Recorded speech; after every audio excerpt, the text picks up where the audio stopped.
एनरन cosmetic लाए हैं आपके लिए 6 नए प्रकार के aroma. Chrysler, rich in fragrance and class in the name. Mysterio, this fragrance brings people close. Forest, the classic wild green fragrance. Midnight, once upon a midnight dreary. उरुसा, one of the most loved fragrance. Bond Street, perfect fragrance to make a right impression at first sight. एनरन का इत्र आपको पूरे दिन खुशनुमा रखेगा। एक बार आप भी इसे जरूर इस्तेमाल करें।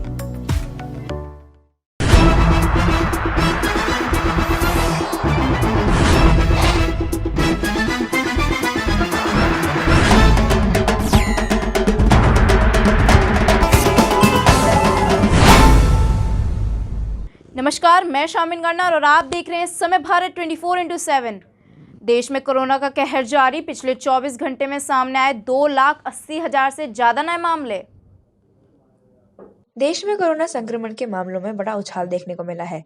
बीते 24 घंटे में कोरोना संक्रमण के 2,82,970 नए मामले सामने आए हैं। स्वास्थ्य मंत्रालय ने बताया कि इस दौरान 1,88,157 लोग रिकवर भी हुए हैं। इसके अलावा 441 लोगों की मौत भी हुई है। मंगलवार के मुकाबले आज कोरोना के मामलों में बढ़ोतरी देखने को मिली है। कल कोरोना के 2,38,018 नए मरीज मिले थे, जबकि आज 2,82,970 नए मामले सामने आए हैं। कल के मुकाबले आज 44,952 मरीज ज्यादा हैं।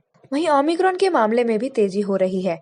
देश में ओमिक्रॉन के मरीजों की संख्या बढ़कर 8,961 हो गई है। देश में अब एक्टिव केसों की संख्या 18,31,000 हो गई है। वहीं अब तक कुल 3,55,83,039 लोग ठीक हो चुके हैं। कोरोना से अब तक देश में 4,87,202 लोग अपनी जान गंवा चुके हैं। इसके अलावा पॉजिटिविटी रेट बढ़कर अब 15.13% हो गया है। सपा को लगा बड़ा झटका, पन्ना यादव ने थामा भाजपा का दामन। आज उत्तर प्रदेश के पूर्व मुख्यमंत्री श्री मुलायम सिंह यादव जी की पुत्रवधू श्रीमती अपर्णा यादव जी भारतीय जनता पार्टी परिवार का हिस्सा बनी हैं। मैं सबसे पहले भारतीय जनता पार्टी परिवार में आपका स्वागत करता हूं। मुझे यह कहने में प्रसन्नता हो रही है कि निश्चित तौर से श्री मुलायम सिंह यादव जी की पुत्रवधू होने के बाद भी समय समय पर आपने जो अपना विचार आप सब मीडिया के मित्रों के माध्यम से रखा है, वह विचार सदैव से मुझे उनका भाजपाई लगता था कि वो भारतीय जनता पार्टी परिवार के लिए उपयुक्त एक मातृशक्ति के क्षेत्र में नेत्री हैं। बहुत दिनों से चर्चा के बाद आज उन्होंने यह फैसला लिया कि हम भारतीय जनता पार्टी परिवार का हिस्सा बनेंगे। माननीय प्रधानमंत्री श्री नरेंद्र मोदी जी के नेतृत्व में जो देश और प्रदेश का विकास हो रहा है, आदरणीय योगी आदित्यनाथ जी के नेतृत्व में जो हम लोगों ने उत्तर प्रदेश को विकास के एक नए कीर्तिमान की ओर ले जाने में सफलता अर्जित की है, यह सारे विषयों को ध्यान में रख करके शामिल होने वालों की एक बहुत बड़ी श्रृंखला है। उसी के क्रम में आज अपर्णा जी आई हैं।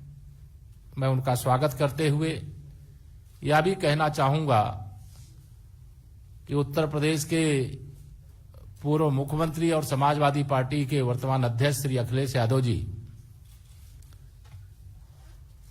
अपने परिवार में ही सफल नहीं हैं और प्रदेश के मुख्यमंत्री के रूप में भी असफल रहे हैं, सांसद के रूप में भी असफल हैं और उनको इतना लंबा समय भारतीय जनता पार्टी प्रत्याशियों की पहली सूची आई, हमारे माननीय मुख्यमंत्री जी का मेरा भी नाम पहली सूची में आया, लेकिन अभी भी कहते थे कि हमने बड़ा विकास किया है। जो विकास योजनाएं आती थी उस पर स्टिकर चस्पा करने का काम की हमने ये शुरू किया है और कोई विकसित क्षेत्र उनके द्वारा जो विकास किया गया उस क्षेत्र से उनके अंदर चुनाव लड़ने की हिम्मत नहीं हो रही है।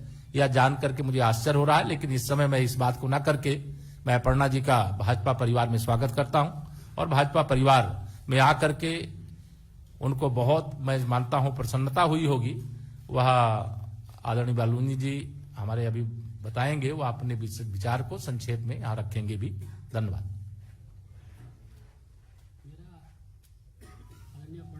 आग्रह है कि जो मीडिया के साथी उनको संबोधन करें।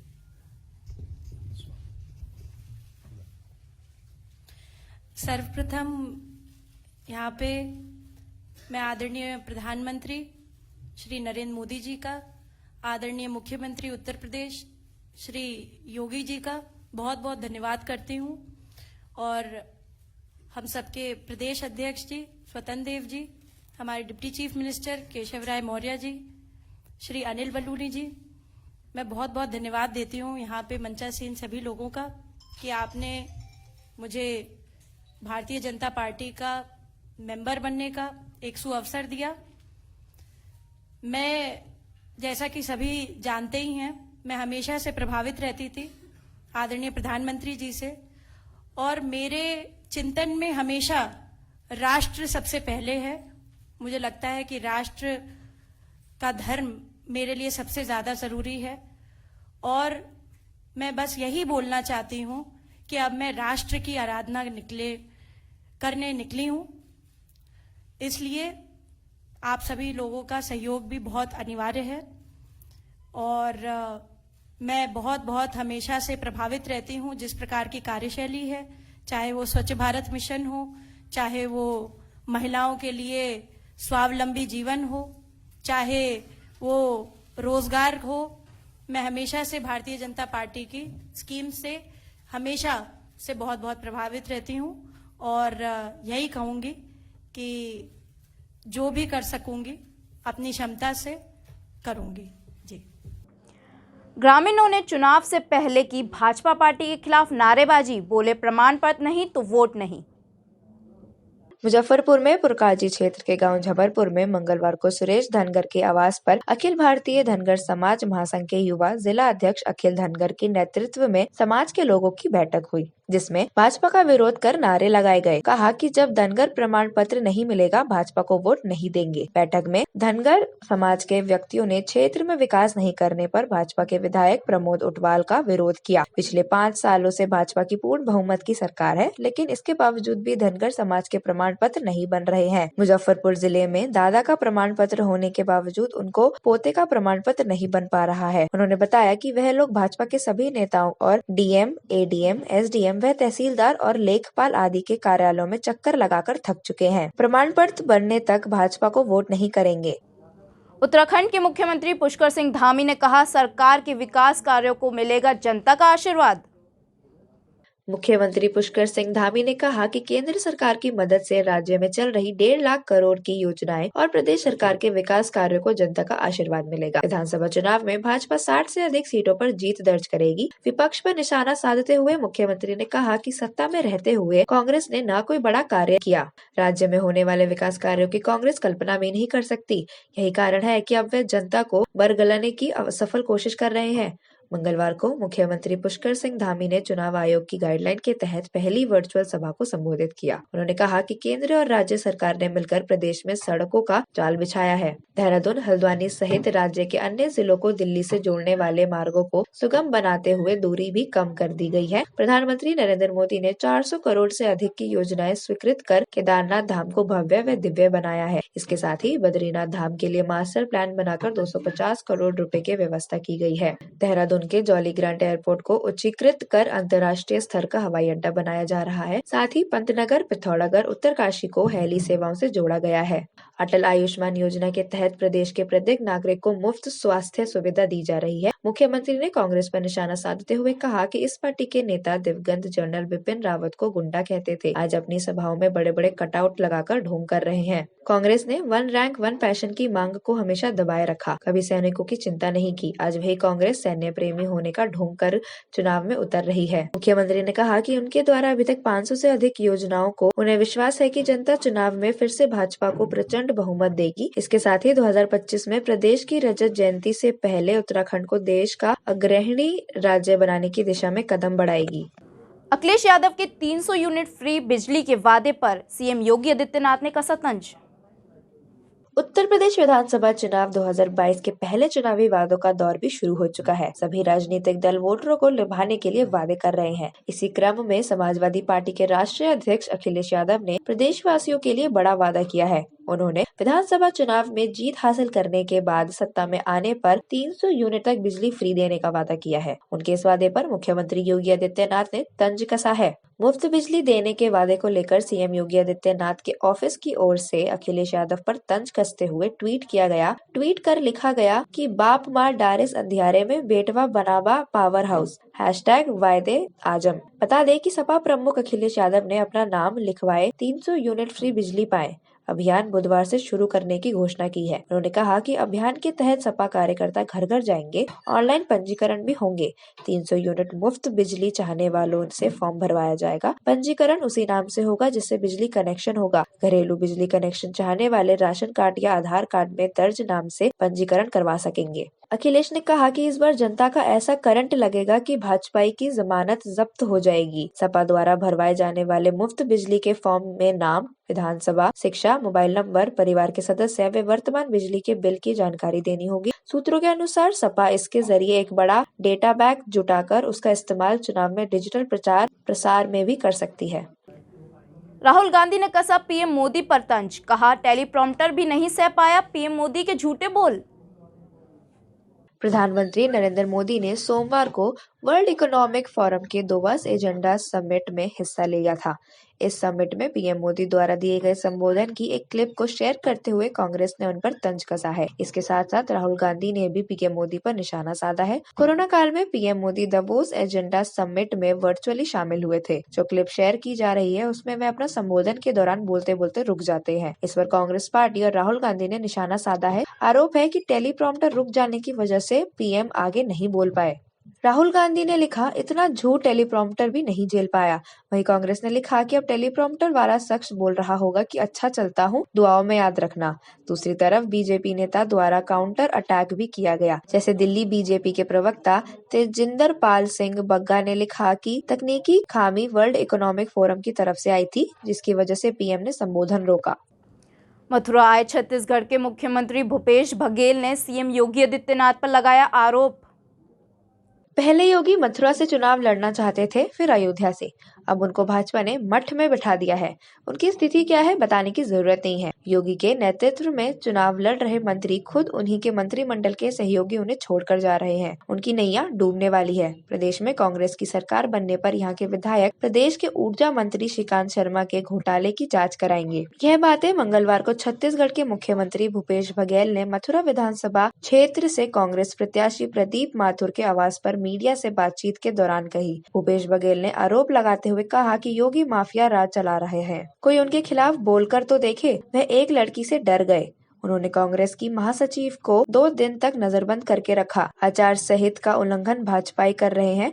भाजपा नेता रैली निकाले तो उनके खिलाफ कार्रवाई क्यों नहीं? कांग्रेस के नेता यदि जनसंपर्क करते हैं तो एफआईआर दर्ज होती है। उन्होंने चुनाव आयोग से निवेदन किया कि जिस प्रकार से वह ईवीएम का डेमो करके दिखाते हैं, वह डोर टू डोर चुनाव प्रचार का डेमो करके दिखाएं। मेरे साथ वैसे भी प्रत्याशी जिला कांग्रेस कमेटी करते हैं, मेरे साथ वैसे ही 15-20 सुरक्षा कर्मी रहते हैं और उसके साथ यूपी पुलिस भी रहती है। फिर 30-40 की संख्या में पत्रकार लोग थे, तो फिर एफआईआर मुझ पर ही क्यों?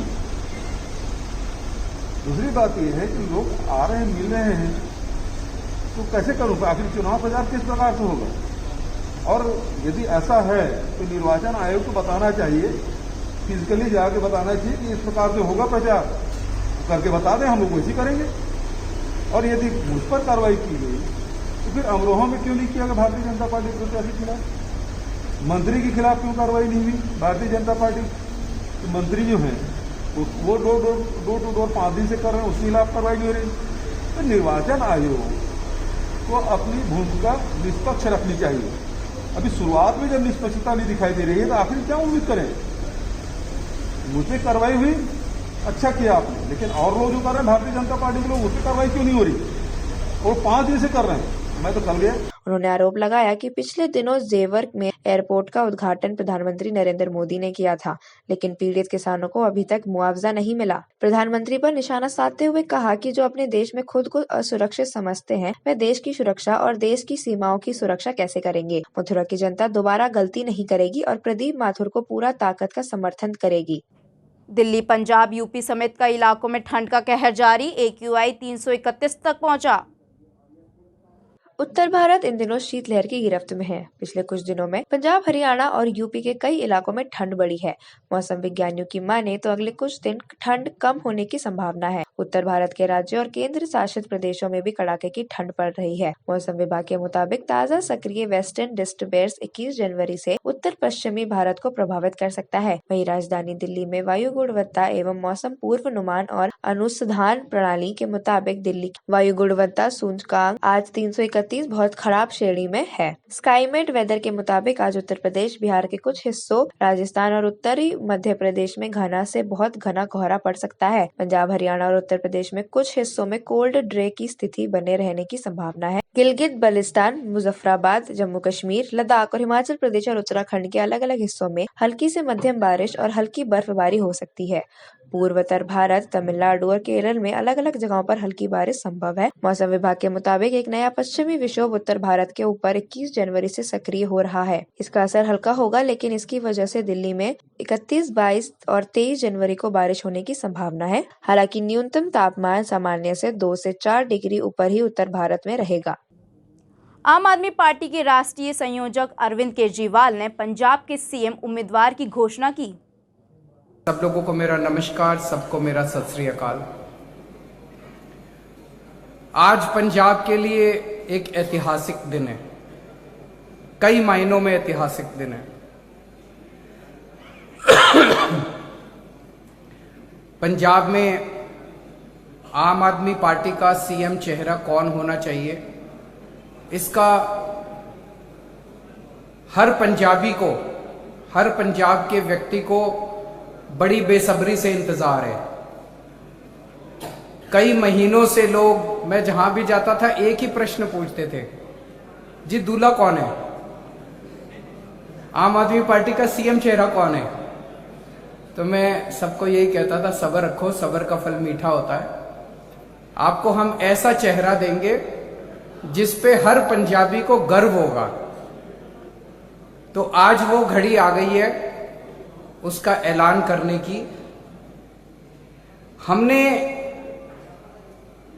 CM चेहरा ढूंढने के लिए एक अलग प्रक्रिया की।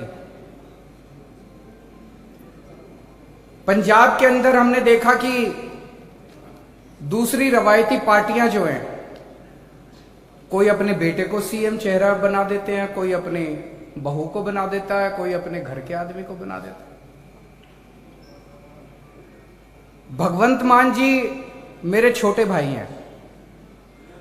मैं अगर खुद भगवंत मान जी का नाम डिक्लेयर कर देता तो कहते केजरीवाल ने अपने भाई को बना दिया, केजरीवाल ने भाई भतीजावाद करा है, जैसे दूसरी पार्टियां करती हैं वैसे केजरीवाल ने करा। तो हमने कहा नहीं, ऐसे नहीं करेंगे।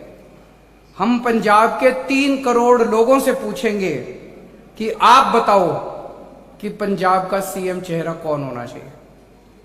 तो पिछले हफ्ते हम लोगों ने एक फोन नंबर जारी किया और हमने कहा आप कॉलिंग कर सकते हो, आप व्हाट्सएप मैसेज भेज सकते हो, आप SMS भेज सकते हो। तो हमारे पास 21,59,437 में रिस्पॉन्स आए। लगभग 21,59,437 लोगों ने अपने रिस्पॉन्स दिए।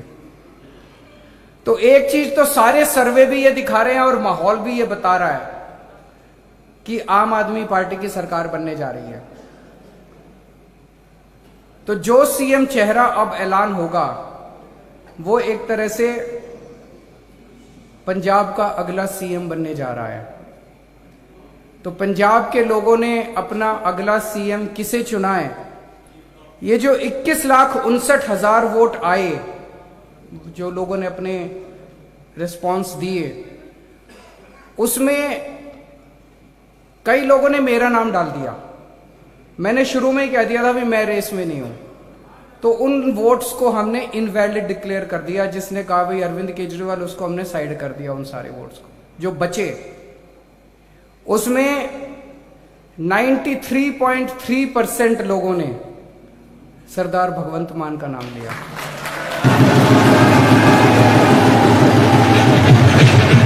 एक मिनट, मैं अपनी बात पूरी 2 मिनट, बस 2 मिनट। 93.3% लोगों ने सरदार भगवंत मान का नाम लिया। दूसरे नंबर पे नवजोत सिंह सिद्धू थे, उनको 3.6% वोट मिले। तो आज आम आदमी पार्टी की तरफ से पंजाब के अगले सीएम और आम आदमी पार्टी का सीएम चेहरा औपचारिक रूप से सरदार भगवंत मान को डिक्लेयर करते हुए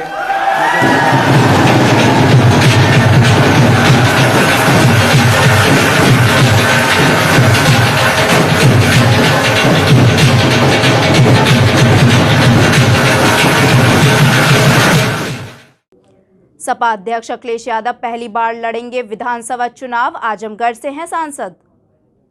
उत्तर प्रदेश में होने वाले विधानसभा चुनाव में भारतीय जनता पार्टी द्वारा सीएम योगी आदित्यनाथ को गोरखपुर से उतारने के बाद समाजवादी पार्टी के राष्ट्रीय अध्यक्ष और यूपी के पूर्व मुख्यमंत्री अखिलेश यादव ने भी विधानसभा चुनाव लड़ने का फैसला लिया है। सूत्रों के अनुसार अखिलेश यादव पहली बार विधानसभा चुनाव लड़ने जा रहे हैं। बता दें कि अखिलेश यादव फिलहाल आजमगढ़ लोकसभा सीट से सांसद हैं। अखिलेश साल 2000 में पहली बार कन्नौज लोकसभा सीट से चुनाव जीतकर संसद के निचले सदन यानी लोकसभा में पहुंचे थे। 2004 और 2009 के आम चुनावों में भी उन्होंने कन्नौज से जीत दर्ज की और लोकसभा पहुंचे। साल 2012 में जब अखिलेश यादव उत्तर प्रदेश के मुख्यमंत्री बने तो उन्हें कन्नौज लोकसभा सीट से इस्तीफा देना पड़ा। मुख्यमंत्री बनने के बाद अखिलेश यादव विधान परिषद के सदस्य बने थे। अखिलेश यादव पहली बार विधानसभा चुनाव लड़ने जा रहे हैं। हालांकि अभी तक पार्टी की ओर से सीट की घोषणा नहीं की गई है। सूत्रों के अनुसार अखिलेश यादव पूर्वांचल या मध्य यूपी के किसी सीट से तीसरे और चौथे चरण के चुनाव में मैदान पर उतर सकते हैं। बताया जा रहा है कि अखिलेश आजमगढ़ या गाजीपुर विधानसभा सीट से चुनावी मैदान में उतर सकते हैं। ऐसी ही बड़ी खबरों को जानने के लिए बने रहें समय भारत 24/7 के साथ। तब तक के लिए धन्यवाद।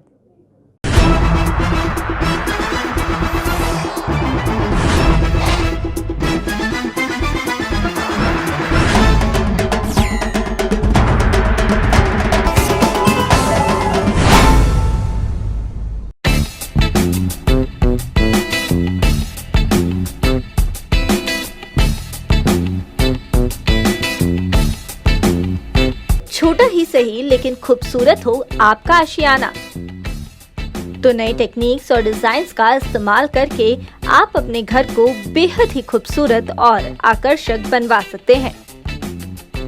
नए interior designs, attractive colour combination और एडोरेबल फर्निशिंग स्टाइल से आपके घर का living room, bedroom, kitchen, balcony देगा आपको सपने जैसे घर का लुक।